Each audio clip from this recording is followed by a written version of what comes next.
Hola a todos, bienvenidos al seminario de topología de la UNAM Iztapalapa. En esta ocasión es un placer tener con nosotros al profesor César Corral de la Facultad de Ciencias de la UNAM.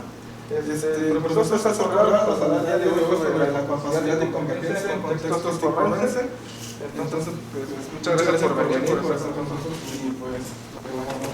Sí, gracias a ustedes por invitarme y dejarme estar acá. Va, entonces, pues como ya dijo Ángel, voy a hablar de esto. Nada más creo que hace falta darle clic en la presentación para que le pueda cambiar desde acá. Ajá. Ay, ahora no me puedo regresar. No, todavía no. Bueno, ya dio para adelante, pero para atrás no. Sí, está bien. Bueno, el chiste es que pues voy a hablar de dos cositas, ¿no? Una es la convergencia, la otra es la compacidad. Y hoy lo que pensaba hacer es, en lugar de hablar así de un resultado particular, esto es algo que empecé a trabajar un poquito antes de terminar el doctorado. Y como que siguieron saliendo cositas y se creó como una línea, ¿no? Que hemos ido siguiendo.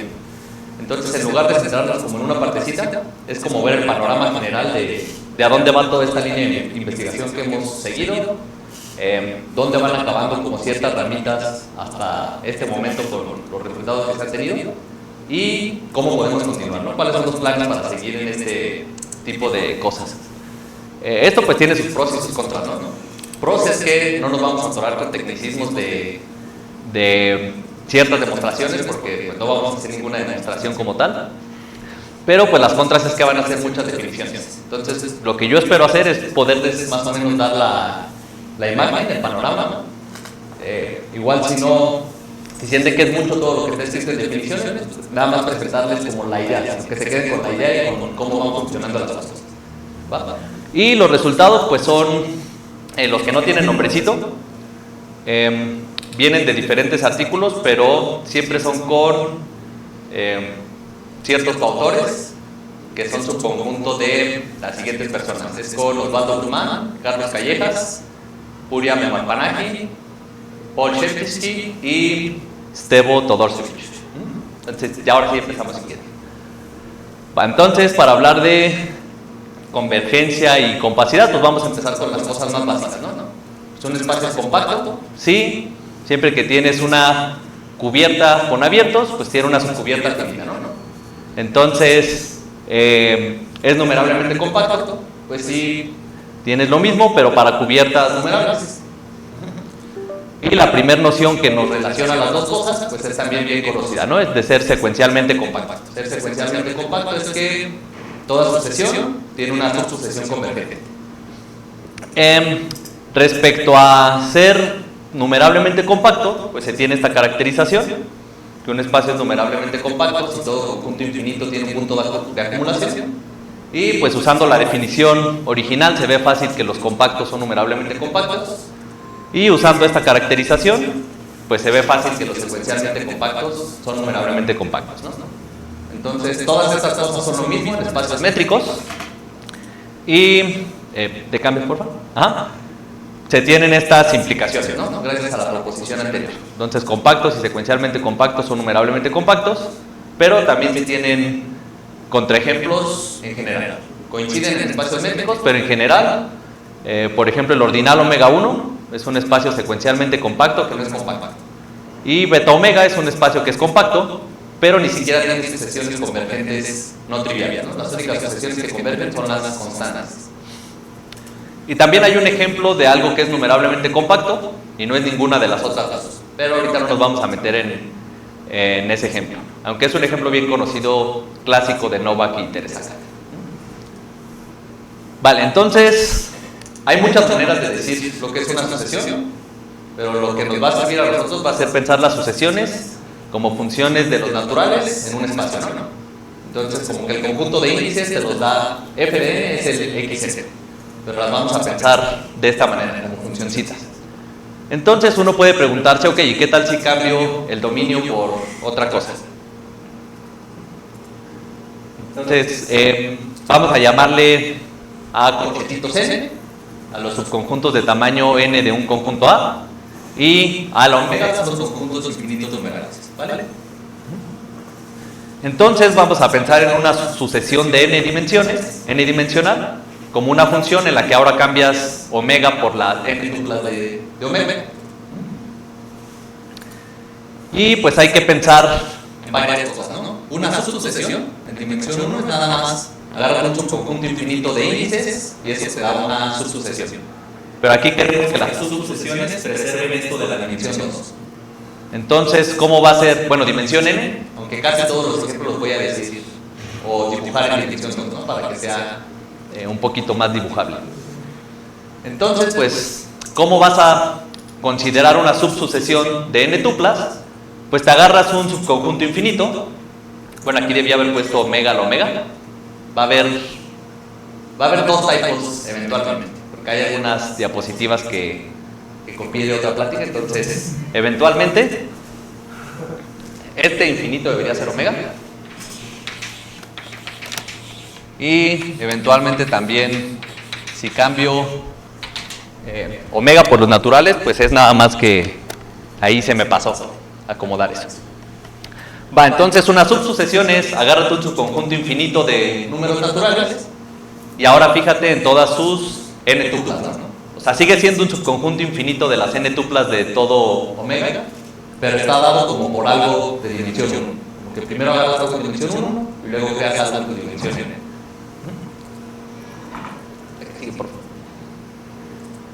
Va, entonces ya tenemos la noción de subsucesión. Y queremos decir, ¿qué quiere decir converger, no? Vale, entonces te agarras tu subsucesión, que es una función de n tuplas de un subconjunto infinito m en un espacio x, y vas a decir que converge a un puntito. Sí, pues cada que le pones un abiertito, la noción de una dirección es que todos alguna cantidad finita de esos puntos caigan en 1, ¿no? Como queremos que esto sea en dimensión n, pues ahora agárrate todos alguna cantidad finita de tu conjunto en una dimensión y ahora crea todas las n tuplas que te da esa cola del conjunto M, y eso se tiene que meter en la abierta. ¿Qué puedes cambiar por? Entonces más o menos se ve así. ¿Cómo nos las vamos a imaginar? Pues en dimensión 2 nos dibujamos omega cuadrado y pues la imagen de una parejita nm y la volvemos a pensar como x sub nm, ¿no? Así como las sucesiones de dimensión 1 que las piensas como un xn, pero formalmente las definimos como una función que va de omega en el espacio. Hay aquí un tecnicismo que estamos trabajando con pares de omega, y aquí estoy hablando de omega cuadrado, pero pues siempre podemos ordenar los pares de manera creciente, ¿no? O sea, te agarras un nm, lo ordenas de manera creciente y eso te da lo que está arriba de la diagonal de omega plus omega. Entonces, que una sucesión converja te dice, ok, hay un puntito x, que lo voy a estar dibujando hacia la esquinita de mi cuadrito, y cómo se ven sus vecindades, pues le quito un conjunto finito, o sea, le quito un k, y luego me fijo en todas las parejitas, o en general en las n tuplas que puedo formar con elementos mayores, ¿no? Entonces se ve como un cuadrito.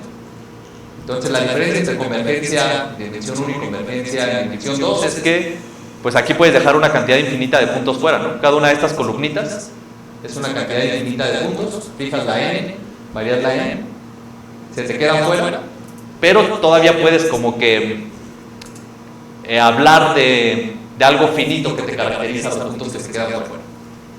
Esto sería si la sucesión completa converge. Lo de la subsucesión es un dibujito un poquito más complicado, pero tampoco mucho, ¿no? O sea, en dimensión 2, ¿qué haces? Te agarras tu arreglito de omega cuadrado. Entonces, pues dices, en omega cuadrado primero me considero una subsucesión. ¿Qué es eso? Pues agárrate un conjunto infinito de naturales. Es estas barritas amarillas que están abajo, ¿no? Y ahora considérate todas las parejas que te puedes formar con ellos. Entonces, pues son estos cuadritos amarillos que aparecen. Este es como un cuadrote adentro de parejas de omega, ¿no? Y luego dices que esta subsucesión converge si para cada abiertito de un puntito x le cortas un cachito inicial k, y entonces todas las parejas que puedes formar, pero ahora dentro de M, caen dentro de tu abierto, ¿no? O sea, lo pintado de azul es lo que te cae adentro de tu abiertito. Entonces, para cada abierto tienes este dibujito, ¿no? Como que la traza en este arreglo es los cuadritos asociados. Y pues nada más le borré la parte de abajo de la diagonal porque estamos trabajando con parejas no ordenadas. Ok, en dimensión n pues va a ser lo mismito, nada más lo dibujé para dimensión 2. Y se tiene esta definición de Wisław Kubisz y Paul Szeptycki de que un espacio es n secuencialmente compacto si cada sucesión n dimensional tiene una subsucesión convergente. Pero todo se entiende como en n dimensiones. La sucesión es n dimensional porque este es su dominio. Subsucesión se entiende otra vez, como lo dijimos hace rato, te agarras un conjunto infinito y luego sus n tuplas, y convergente se entiende como lo que acabamos de derivar. Entonces, algunos resultados es que, pues resulta que el teorema de Ramsey es equivalente a que los espacios finitos sean n secuencialmente compactos para cada n en omega. Aquí es primera vez que cambio omega por n. Y el teorema de Ramsey, nada más para el que no se acuerde, pues te dice que si coloreas los conjuntos de tamaño n de naturales con k colores, entonces hay un subconjunto infinito, de tal modo que todos sus subconjuntos de tamaño n tienen el mismo color, o sea, es monocromático. Y la segunda observación es que, pues si nos restringimos al 1, o sea, hacer 1 secuencialmente compacto, estás hablando de subconjuntos de tamaño 1 de los naturales, entonces nada más quítale la llavecita y se vuelven elementos de naturales, y es la definición de ser secuencialmente compacto. Va, entonces, pues vamos a ver de una manera medio rara lo que es la convergencia, ¿no? Pero va a tener sus frutos. Vamos a hablar un poquito de ideales y filtros. Un ideal es una familia de subconjuntos que cumple que el vacío está y el total no. Si tienes algo en tu ideal y algo más chiquito, entonces lo más chiquito también está. Y si tienes dos cosas en tu ideal, la unión también está. Entonces el ideal te caracteriza como las cosas chiquitas en el conjunto X. Bueno, es una noción de ser chiquito. Puede haber diferentes ideales. Y si tenemos un ideal, pues vamos a hablar de dos cosas que se pueden definir a partir de él. Los positivos son las cosas que no están en el ideal. Entonces lo pensamos como las cosas que no son chiquitas. Y el dual es agarrarte los complementos de cosas que están en el ideal. Entonces esto es como la noción de ser grande. Y no siempre pasa que el I más y el I estrellita son iguales. A esta cosa el I estrellita pues se le conoce como un filtro y pues nada más dualiza estas propiedades. Se puede definir directamente, ¿no? Un filtro es algo que tiene el total, que es cerrado bajo superconjuntos y que si te agarras dos cosas, su intersección también está. Vale, entonces un ideal, todavía no, atrás. Un ideal es maximal. Sí, pues una manera de verlo es que el dual y los positivos son lo mismo. O sea, siempre que tomas un subconjunto, o él o su complemento es chiquito, ¿no? O él o su complemento es ese elemento del ideal. Y si hablas del filtro dual de un ideal, pues eso es lo que se llama un ultrafiltro. Simplemente escoge, si partes al conjunto de dos, uno de los dos cae dentro del ultrafiltro. Entonces vamos a hablar de fin de A como la familia de subconjuntos finitos de un conjunto A. Y si no le ponemos parámetros, es nada más la familia de subconjuntos finitos de números naturales. Esto es un ideal, porque unión de finitos es finito, subconjunto de finito es finito y el vacío es finito. Y entonces las sucesiones, como las estamos pensando como funciones de omega a un espacio, pues convergen, sí, solo sí. Cuando nos tomamos un abierto del puntito, todos alguna cantidad finita de puntos caen adentro, ¿no? Pero eso quiere decir que los que caen afuera, que es una cantidad finita, está en el ideal, entonces se puede decir así. Una sucesión converge a un puntito en X si la preimagen vive en el filtro dual de los finitos. Y igual se puede caracterizarse el punto de acumulación pidiendo que la preimagen de los abiertos de un puntito dado sean un conjunto positivo. O sea, hacer punto de acumulación es cada abierto tiene una cantidad infinita de puntos. O sea, la preimagen pues es infinito, por lo tanto no está en el ideal. Y esta es una definición clásica también. Si tienes un filtro, pues resulta que un puntito es el F límite. Si siempre que le dibujas un abierto, los índices que caen adentro de ese abierto son un elemento del filtro. En nuestra notación, pues la preimagen de un abierto es elemento del filtro. Y aquí sigue, por favor.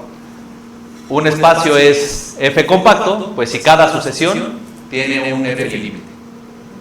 Entonces todas estas son nociones clásicas, nada más presentadas de una manera un poquito diferente, y podemos reescribir la compacidad secuencial como sigue.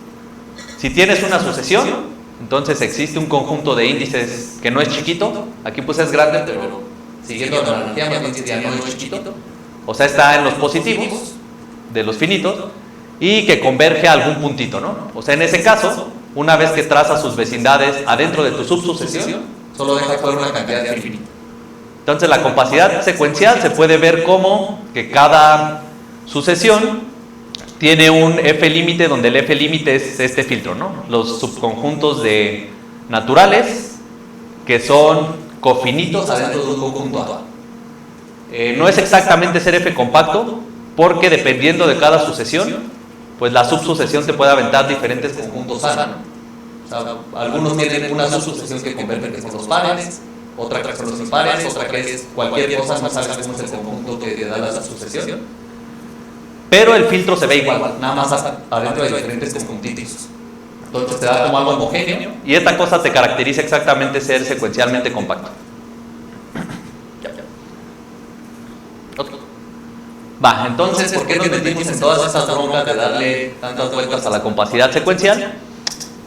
Porque ahora que lo tenemos en un lenguaje de filtros e ideales, pues hay un montón de propiedades en la literatura que se pueden escribir pues de una manera como general, ¿no? Como que nada más tienes que buscar quién es el ideal o el filtro que te da dicha propiedad.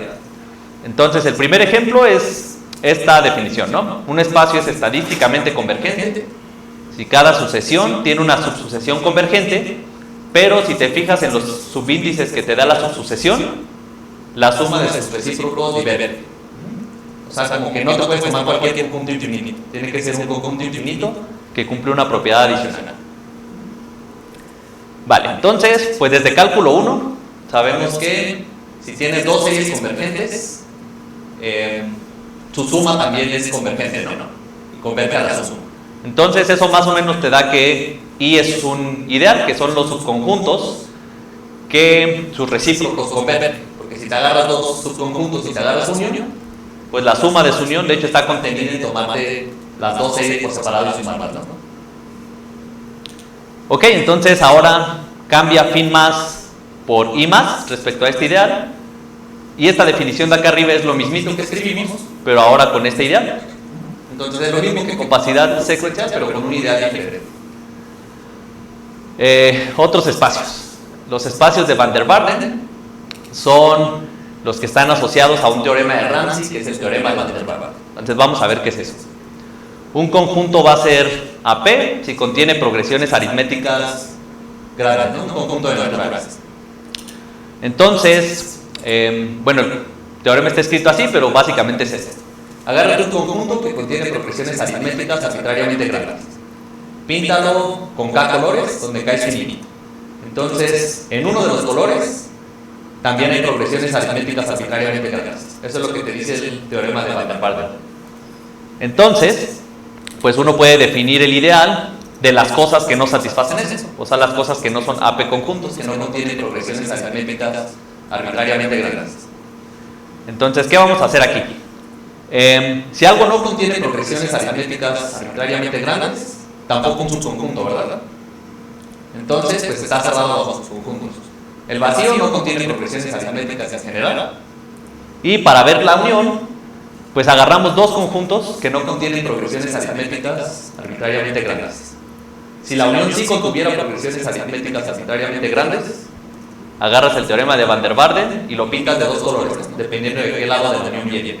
Entonces, uno de los dos debería contener progresiones aritméticas arbitrariamente largas. Pero empezamos con dos que no cumplían eso, entonces la unión tampoco. Entonces, este teorema básicamente te prueba que esto es un ideal. Entonces, ahora los espacios de Van der Waals los defines nada más como los espacios en los que cada sucesión tiene una subsucesión convergente y la subsucesión, sus índices son grandes respecto a este ideal. Entonces, cada uno de estos espacios se ha definido como de manera diferente en diferentes lugares, ¿no? A veces sí se define así con ideales filtros, a veces se da otra presentación, pero ahorita todos entran dentro de este esquema. Y los espacios de Feynman son los que se van a parecer mucho a los que estábamos viendo hace rato. Entonces, si tenemos un conjunto infinito, por Fs de D nos vamos a referir a todas las sumas finitas de elementos en D, pero sin repetir. Entonces, un conjunto va a ser un IP conjunto si existe un subconjunto infinito, de tal modo que todas sus sumas finitas caigan adentro de ese subconjunto, ¿no? Entonces es como que grandote porque tienen sumas finitas de algo infinito. Y el teorema de Feynman te dice lo mismo que Van der Waals, pero respecto a esta propiedad. Si tienes un subconjunto que contiene las sumas finitas de un conjunto infinito y lo coloreas de K colores con K finito, entonces otra vez hay un color que contiene las sumas finitas de otro conjunto infinito. E igualito que como lo hicimos hace rato, pues podemos definir el ideal de las cosas que no cumplen esto, o sea, los que no son un hiperconjunto. El mismo truquito de hace rato te dice que este teorema te implica que esto es un ideal y se podría definir espacios de Feynman igualito que hace rato, como los que tienen sucesiones convergentes, pero que los índices están dados por algo grande respecto a este ideal. ¿Qué sigue, por favor? El único problema es que si se hace eso, pues resulta que nada más los espacios finitos los cumplen. Entonces, la manera en la que se definieron los espacios de Feynman fue un poquito distinto. Hay que cambiar ahora no nada más la subsucesión, que sea grandota respecto a este ideal, sino también el modo en el que convergen. Entonces, la definición es la siguiente. Algo es un espacio de Feynman si cada sucesión puedes encontrar alguien infinito en omega, este es como en dimensión 1, y luego de alguna manera como que agarras algo más complejo a partir de esto. Encuentras un puntito y cada vecindad le puedes cortar un cachito finito a esta cosa en dimensión 1, es este D menos el conjunto finito hasta acá, y ahora te agarras las sumas finitas de este, y eso se queda contenida dentro de D. Entonces la idea de todo esto era no meternos tanto en cada definición, sino más o menos tener la idea de que en todos lados pasa lo mismo, ¿no? Tienes una sucesión, te agarras una subsucesión y quieres que un conjunto grande te testifique algo. En todos los anteriores era nada más que convergieran, y en este como que pedimos una convergencia un poquito más compleja. Y pues esto se puede ver otra vez como una convergencia respecto a un filtro, y el filtro, a pesar de que no es el mismo, sí se ve igual adentro de la subsucesión que ya hallas, así como en el caso de la compacidad secuencial. Bueno, y estos, al menos los últimos dos, los de Van der Waals y Feynman, ya están muy estudiados, ya se han resuelto muchas cosas sobre ellos. Shelay, Koshman, por ejemplo, han encontrado ejemplos de espacios que son uno y no el otro. Y ahorita nosotros pues queremos meter estos de los n secuencialmente compactos como a esta clase de espacios, ¿no? Entonces, nada más recuerdo el dibujito. Y el de Feynman se vería casi igual, solo que en vez de tomar cuadros, serían sumas finitas, ¿no? Que quién sabe ya cómo se vea el dibujito, porque ahí ya depende del álgebra.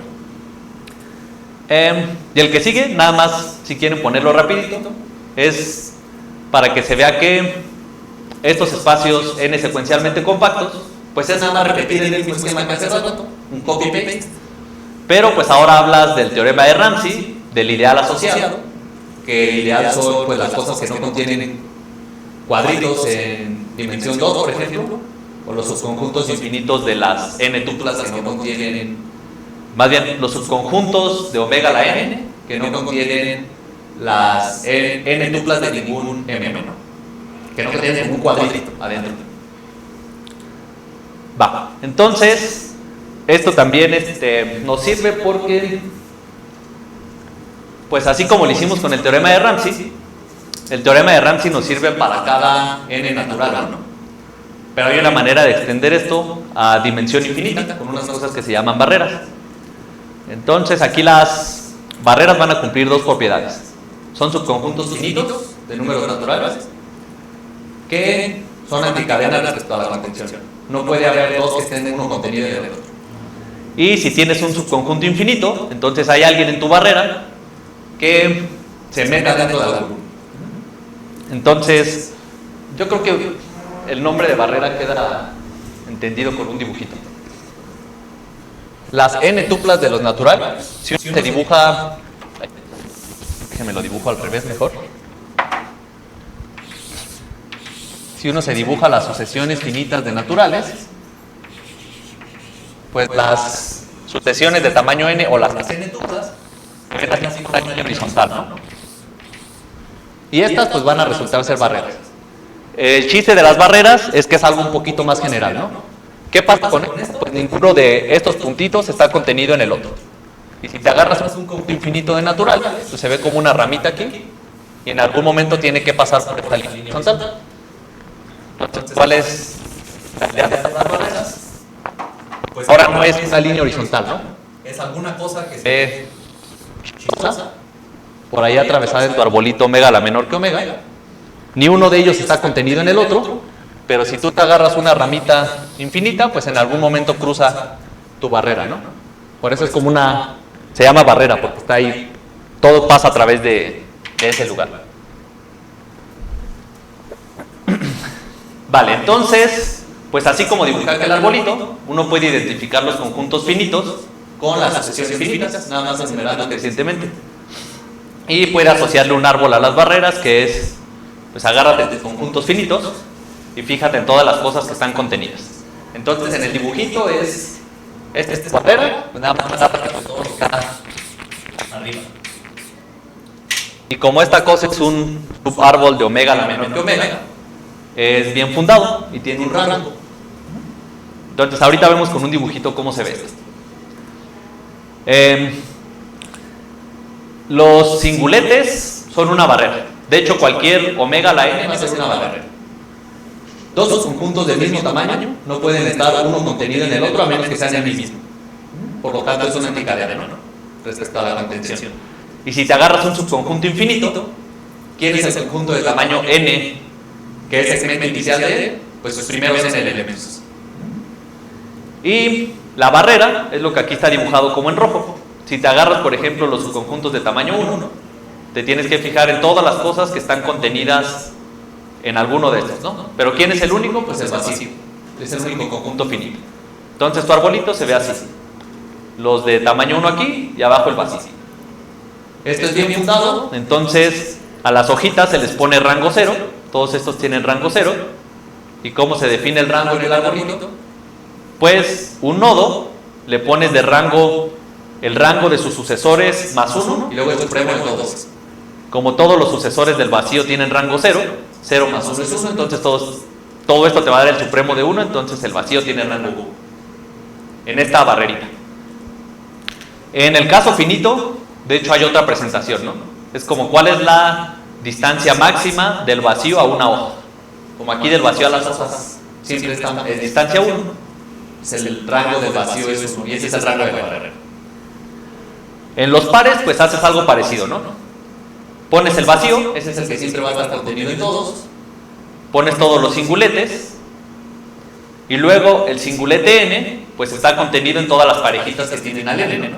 Pero como estamos pensando en las cosas de manera creciente, pues nada más pones aquí arriba al n más 1, n más 2, bueno aquí le faltó un más 1, no aquí está, n viene de este nivel y luego n más 1, n y n más 2 es el segundo sucesor y así, ¿no? Y otra vez, pues las hojitas tienen rango 0, los de este nivel tienen rango 1, entonces el vacío tiene rango 2. Entonces te da una barrera de rango 2. Y pues aquí está la de rango 3, yo creo que ya no tiene chiste que me pare a decirlo, pero hace lo mismo para cada n, ¿no? Va, esas son las de rango finito. ¿Y cómo haríamos una de rango infinito? Pues es más fácil ver el arbolito, ¿no? Ponle el vacío hasta abajo. Luego pones de sucesores todos los singuletes. Arriba del 0 no pones nada. Arriba del 1 pones todos los conjuntos de tamaño 2, pero que el 1 es el primer elemento, ¿no? Arriba del 2 pones todos los subconjuntos de tamaño 3, pero que el 2 es el primer elemento. O sea, esto es como una copia de lo que sería la barrera de rango 0, esto es como una copia de lo que sería la barrera de rango 1, Esto es como una copia de lo que sería la barrera de rango 2 y así, ¿no? Entonces, pues por el mismo argumento que hace rato, este tiene rango 0, este puntito tiene rango 1, este tiene rango 2, este 3. Y si te fijas en el vacío, pues sus sucesores van teniendo rango 0, 1, 2, 3. Entonces, este cuate pues va a tener rango omega, ¿no? Entonces, esta es una barrera de rango omega, de rango infinito. Es la más sencilla, pero la idea de construir todas las demás es lo mismo, ¿no? Te agarras el vacío y le vas pegando cosas. ¿Y por qué esto es una barrera? Pues ahí sí ya tiene un poquito más de chiste, ¿no? Hay que ver primero, pues, que es anticadena respecto a la contención. Pero los conjuntos que aparecen a la derecha, por ejemplo este, pues no puede estar contenido en ninguno de la izquierda, ¿verdad? Porque son más chiquitos los conjuntos de la izquierda. Y uno que está a la izquierda, por ejemplo este, el 1,n, no puede estar contenido en ninguno de la derecha. ¿Por qué? Pues porque todos los de la izquierda en este lugar tienen al 1. Y acá ninguno tiene al 1, ¿no? El primero es el 2. Entonces ya hay uno que dice que no está contenido. Y si agarras un conjunto infinito, ¿por qué debe contener uno de estos? Pues fíjate en tu mínimo elemento. Aquí está arriba la definición formal de esta barrera. Fíjate en el mínimo de un conjunto infinito. Entonces, si el mínimo es 2, por ejemplo, pues te fijas en los siguientes 2 elementos y eso ya vive en tu barrera, ¿no? Porque tenías todos los conjuntos de tamaño 3 que empiezan con el 2. En particular, de aquel conjunto infinito, si se toman los 3 primeros y empezaba con 2, pues tiene este. Va, entonces de esto nada más hay que quedarse con el dibujito y podemos definir algo muy parecido a la compacidad secuencial en n dimensiones, pero ahora para barreras, ¿no? Si tienes una barrera, pues te fijas en todos los subconjuntos de tu barrera que viven adentro de un conjunto infinito m y a eso lo llamas como la restricción de B a M. Entonces, si tienes una barrera y la pintas con K colores, hay un teorema tipo Ramsey que se llama Nash-Williams que te dice que uno de los colores otra vez va a contener una barrera. De hecho, la restricción de la barrera original va a ser una barrera. Entonces, este va a ser el teorema tipo Ramsey que nos va a dar la propiedad de convergencia. Y ya podemos definir un espacio como B secuencialmente compacto. Si quieres ponerlo, no tiene mucho chiste que nos metamos en la definición. Pero ¿qué haces? Pues cambias el dominio y le... Bueno, las n tuplas de omega era una barrera, ¿no? Pero ya vimos que las barreras generalizan esto. Entonces ahora la función ponle de dominio a la barrera. Ahora la subsucesión es dada por la restricción de la barrera. Y la convergencia es la misma. A la restricción, antes te agarrabas las m tuplas, las n tuplas de m menos k. Ahora te agarras la barrera restringida a m menos k. Esta m debería ser cortita. Vale, entonces, si algo cumple que toda sucesión con esa barrera tiene una subsucesión convergente, donde todo está definido como en el caso n, pero para una barrera general, pues se dice secuencialmente compacto respecto a esa barrera. Pero las barreras tienen un rango, ¿no? Entonces, si eres secuencialmente compacto respecto a todas las barreras de un rango, entonces dices que eres, por ejemplo, alfa secuencialmente compacto, ¿no? Si eres compacto respecto a todas las barreras de ese rango. Entonces, si quieren, ahorita limpien la caché y nada más piensen que, así como teníamos n secuencialmente compacto, ahora podemos llegar a cada ordinal numerable, ¿no? Porque las barreras tienen, se puede construir una barrera de rango cada ordinal numerable menor que, bueno, cada ordinal numerable menor que omega 1, en omega 1 ya no se puede. Entonces, pues se tienen varios resultados. Este que ya vimos, que el teorema de Ramsey es equivalente a que los espacios finitos sean n secuencialmente compactos. Después se tiene el siguiente, que es el de teorema de Nash-Williams. Ahora es equivalente a que todo espacio sea alfa secuencialmente compacto para cada alfa menor que omega 1. Entonces, para no escribir tanto, a eso le puse omega 1 secuencialmente compacto.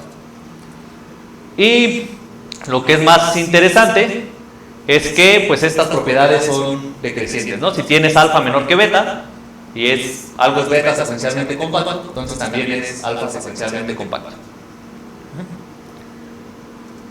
Y hay algunas cosas pues que implican ser alfa secuencialmente compacto para todo alfa. Por ejemplo, si algo es compacto, secuencialmente compacto, que sería como en dimensión 1, y es primero numerable, ya se brinca todas las dimensiones y se va hasta arriba. Si tienes algo que es compacto y bisecuencial, bisecuencial ahorita va a aparecer ahí abajo la definición, pero les digo de otra manera qué quiere decir, pues también brinca hasta arriba. Entonces un espacio es Fréchet si cuando un puntito está en la cerradura hay una sucesión adentro del conjunto que converge al puntito, ¿no? Entonces ser bisecuencial es casi lo mismo, pero en términos de filtros y ultrafiltros. Entonces por ahí va a aparecer la definición. Nada más piensen en que bisecuencial es como Fréchet, pero para filtros. Y entonces si tienes eso y compacto, otra vez brincas hasta arriba. Y se tiene este dibujito. Entonces, pues se tienen un montón de implicaciones, pero bien podría ser que todas fueran iguales, ¿no? Entonces lo primero que hay que buscar también es si se pueden separar estas cosas. Bueno, el que sigue, por favor. Entonces hay un espacio de los que estaban hasta arriba, como en el esqueleto del medio, pero que no cumple lo de la derecha. Es decir, es omega 1 secuencialmente compacto, cumple todas las cositas de como de esta cosa vertebral que estaba ahí, pero aunque es compacto ya no es bisecuencial, más bien es compacto y bisecuencial y no es compacto, entonces falla en la otra cosa de lo de arriba. Hay un espacio que es Fréchet y es secuencialmente compacto, pero ya no llega a dimensión 2, entonces puedes encontrar un contraejemplo que es secuencialmente compacto, pero no en dimensión 2, y aquí le agregué Fréchet porque va a ser importante después. Para ahorita nada más hay que acordarnos que cumple una propiedad extra. Y ya para todos los demás, pues ya se pone complicada la cosa, ¿no? Bajo diversas cosas más allá de ZFC, puedes construir contraejemplos de algo que sí es alfa secuencialmente compacto, pero no beta, siempre y cuando alfa sea más chiquito que beta. En el caso finito hay muchas propiedades que se multiplican. Ya para el caso infinito son menos los resultados. Y hablé mucho de muchas definiciones, entonces nada más quiero motivar por qué van siendo relevantes y valía la pena mencionarlas, y algunas cositas que se pueden hacer a partir de ahorita, ¿no? Entonces, todos estos espacios que van a aparecer aquí, pues cumplen todas las dimensiones de ser secuencialmente compactos. Los compactos de Rosendahl, los de Corson, los compactos de Eberlein, y los sí espacios de familias casi ajenas si cumplen una cierta propiedad que se llama ser R encajadas. Entonces hay varias familias por ahí útiles que cumplen ser omega 1 secuencialmente compactos. Entonces esta definición es otra de las que no quiero que vean, solo quiero que se quede ahí en la grabación. Pero un espacio es angelical si cumple ciertas cosas, ¿no? Y los espacios angelicales son particularmente útiles en análisis funcional. Entonces, como un paréntesis chiquito, la compacidad secuencial en dimensiones altas te habla de dos cosas, ¿no? Tienes una sucesión de cierta dimensión y luego tienes un puntito en el que pasa algo, ese puntito te da una noción de compacidad y luego tienes una subsucesión que converge, entonces eso te da un modo de convergencia, pero combina dos cosas, cada una por separado también tiene su interés. Entonces Helmut Naust definió un espacio con la propiedad de Ramsey siempre que tienes una sucesión doble y tiene su doble límite, entonces hay una subsucesión que converge. Entonces vamos a ver el dibujito y ahí les explico qué es lo que pasa. Entonces la definición de él es, otra vez, tienes una sucesión doble, entonces es el dibujito que teníamos hace rato de XNN con dos dimensiones, pero ahora ya no necesitas compacidad, él te da compacidad. Te dice la doble sucesión converge, pero converge así como en dos pasitos, ¿no? Cada una de estas flechitas hacia arriba es fija la primera coordenada, XN, y varía la M. Entonces eso tiene un límite. Aquí le puse XN es el límite de los XNM variando la segunda coordenada. Y ahora te fijas en la sucesión de los límites y esa cosa también converge a algún otro puntito, que aquí dibujé como X en tu espacio, ¿no? Entonces él te dice, siempre que tienes una sucesión de estas, que ya es convergente, va a pasar algo. Ahora, ¿qué quiere decir que la sucesión converja? Pues si la sucesión de puntitos arriba converge y tú le dibujas un abierto al X, tiene todos alguna cantidad finita de puntos de la sucesión que converge a él, ¿verdad? Entonces aquí tienes como que a partir de un lugar finito todos los puntos caen dentro de un abierto. Pero ahora, si un XN cayó adentro de tu abierto, el XN era el límite de los puntitos que venían en esta columna vertical. Entonces, como es el límite y está en el abierto, tiene todos alguna cantidad finita de estos puntitos en esta franja vertical, ¿no? Entonces, ¿qué te da al final? Pues te da lo que está arriba de la lineecita roja. Entonces, como que las vecindades de X ahora te dibujan esto en el cuadradito que estábamos dibujando al principio, ¿no? ¿Pones otro, por favor? Entonces se ve así, pero esta cosa de aquí abajo se puede pensar como una función, ¿no? Que te va diciendo hasta dónde cortas en cada columnita. Y no necesariamente esta función tiene que ir por abajo de la diagonal. Entonces lo que te dice la propiedad de Ramsey que define Naust es que siempre que tienes este dibujito, tú puedes refinar. Y ahora en lugar de meterle el dibujito así de algo que va oscilando, le puedes meter como un cuadrito completo. Básicamente esa es la propiedad de Naust. Y es lo mismo que la convergencia en ser dos esencialmente compactos. Y lo que él estaba preguntando era... ¿Cambias al que sigue, por favor? Pues, ¿qué pasa con ciertos espacios? Él demostró que los compactos de Rosendahl y de Valdivia tienen la propiedad de Ramsey, y estos compactos, pues resultan ser espacios angelicales, que ahorita es lo único que importa. La pregunta era si todo espacio angelical cumple la propiedad de Ramsey. Entonces, pues, un resultado en esta línea es que hay un espacio angelical que no cumple la propiedad de Ramsey. ¿Y cuál es? Pues es justamente el ejemplo de lo que era secuencialmente compacto y no dos secuencialmente compactos. ¿Por qué? Porque si algo ya es compacto, ser angelical es lo mismo que ser Fréchet. Entonces aquel ejemplo era Fréchet, por lo tanto era angelical. Y fallaba en ser dos secuencialmente compactos, pero eso viene como en dos piezas. Una es la compacidad y otra es la convergencia. La convergencia es exactamente lo que Naust llama la propiedad de Ramsey, y esa era la que fallaba. Entonces nada más había que observar que la parte que fallaba para hacer dos esencialmente compacto era la parte de cómo convergen las cosas. Entonces, ¿qué sigue en este aspecto? Pues determinar exactamente cuáles espacios angelicales sí cumplen la propiedad de Ramsey, ¿no? Hay otras familias de compactos que también son relevantes y ya se sabe que son angelicales. Entonces ver si son por ejemplo dos esencialmente compactos, pues ya tienes de gratis que cumplen la propiedad de Ramsey. Y si no lo son, lo más probable es que lo que falle es que no tienen la propiedad de Ramsey. Vale. Y la segunda y yo creo que última aplicación que nos da tiempo de hablar es en semigrupos. Hay un teoremita que fue del que salieron todas estas propiedades de Boyansky, Kopczynski y Torunchik, que dice que todo espacio métrico compacto es dos esencialmente compacto. ¿Y qué hacen ellos? Pues como corolario obtienen que cada semigrupo métrico compacto tiene idempotentes. Esto es algo que ya se sabía, pero los idempotentes que te da este teorema son como muy particulares. Entonces, hace rato nos olvidamos de la compacidad y hablamos de pura convergencia. Entonces, ¿qué pasa ahora si nos olvidamos de la convergencia y pensamos en la pura compacidad? Si tenemos un ultrafiltro, se define el ultrafiltro P cuadrado en omega cuadrada como el producto de Fubini. Entonces, esto es igualito que cuando hablas de los de medida cero, ¿no? Que algo es de medida cero si solo si no es de medida cero en un conjunto de medida cero, cuando lo tienes en dos coordenadas. Entonces,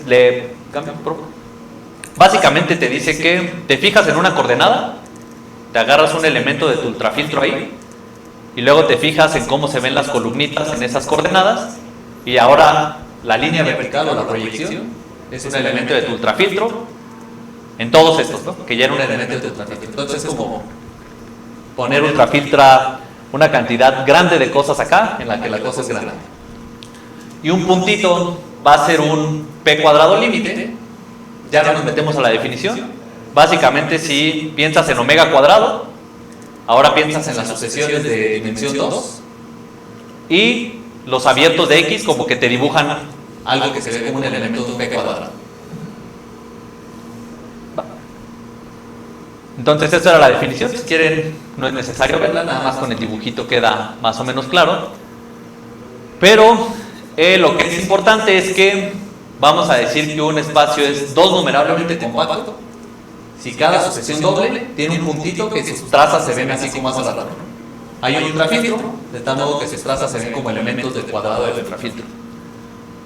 Y si tienes un semigrupo, puedes definir una sucesión particular. Tienes un puntito X y defines una sucesión de los pares de omega a tu espacio que nada más te dice eleva X a la n menos m. Y resulta que es equivalente que un semigrupo tenga idempotentes a que una de estas funciones tenga un p cuadrado límite. Entonces con esto puedes caracterizar exactamente los semigrupos con idempotentes. Y pues como corolario, si algo es dos numerablemente compacto, pues todas las sucesiones tienen p cuadrado límite, en particular una de esas. Cambias al último, porfa.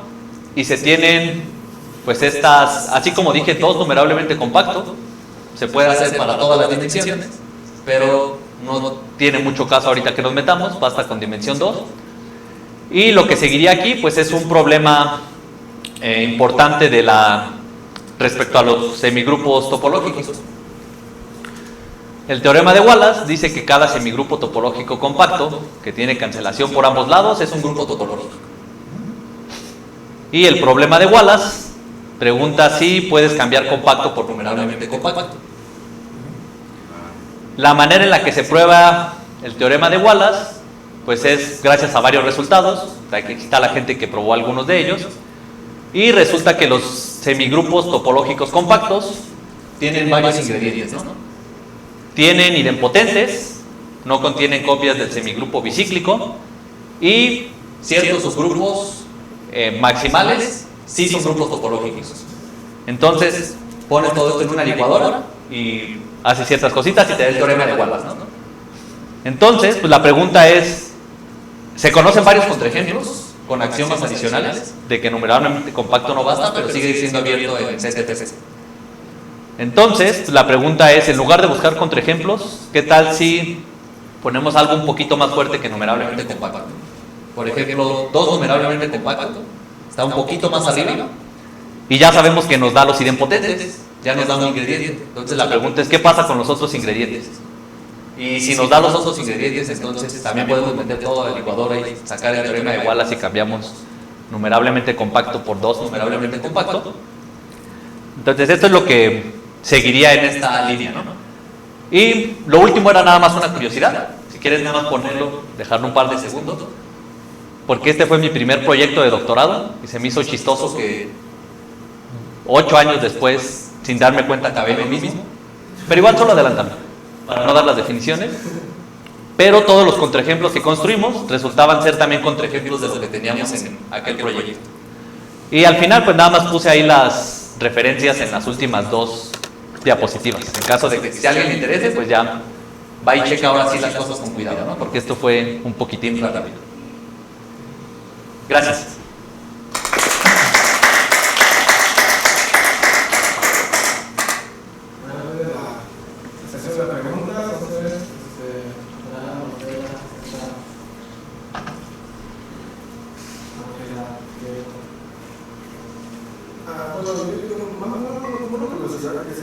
Pues me acuerdo de cuando me dijiste que existen varios ejemplos de que numerablemente compacto no pasaba, no era suficiente para alcanzar que sea un grupo topológico. Ajá. Pero sabes hasta dónde llega, no es un grupo topológico, pero puede ser un par. O cuál es el problema de que no llegue a ser un grupo topológico. No sé exactamente, y aparte siempre me confundo entre paragrupo topológico y grupo paratopológico. Es que nunca me acuerdo qué quiere decir si pones el para en cada una de las propiedades. El para solamente es que la función del grupo, la operación del grupo es continua, y el sin par y grupo topológico ya quiere decir que la función la operación del grupo y la inversión también es continua. Entonces a lo mejor no alcanza a ser un topológico, pero a lo mejor puede ser un para o un caso topológico. Sí, ahí sí no sabría decirte qué es exactamente lo que falla. No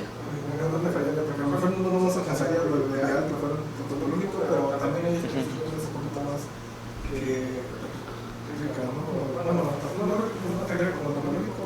Sí, llega algo. Sí, la verdad no he checado hasta dónde llegan los ejemplos que se conocen, ni tampoco hasta dónde podrías llegar con esto, ¿no? Bueno, los ejemplos consistentes que se conocen. Ajá. Y nada más en la herramienta que habías puesto acerca de las condiciones de la capacidad, no capacidad, que secuencial, y no era lo de Fletcher, pero Fletcher es secuencial, ¿no? Ajá. Sí, ahí, por ejemplo, también se pueden meter cosas así como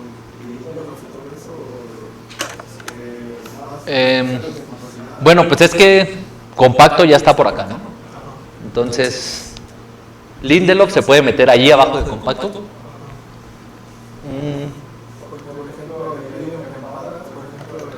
Sí, pero allá no. O sea, allá ni lo de más arriba implica Lindelof. Sí, lo único que implica Lindelof aquí es compacto.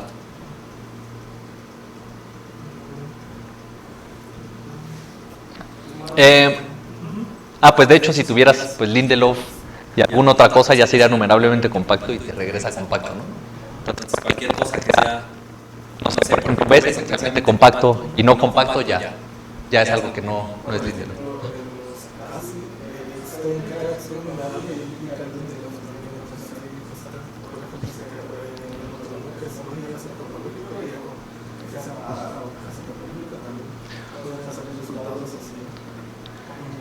Sí, la verdad es que no consideramos ver debilitamientos de otras propiedades de cubierta como Lindelof. Sí, habría que ver qué da. Puede ser más cosas.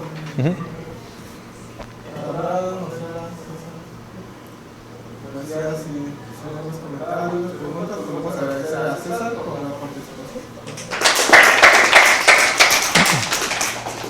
Muchas gracias, César. Gracias a ustedes por aguantarme. Gracias.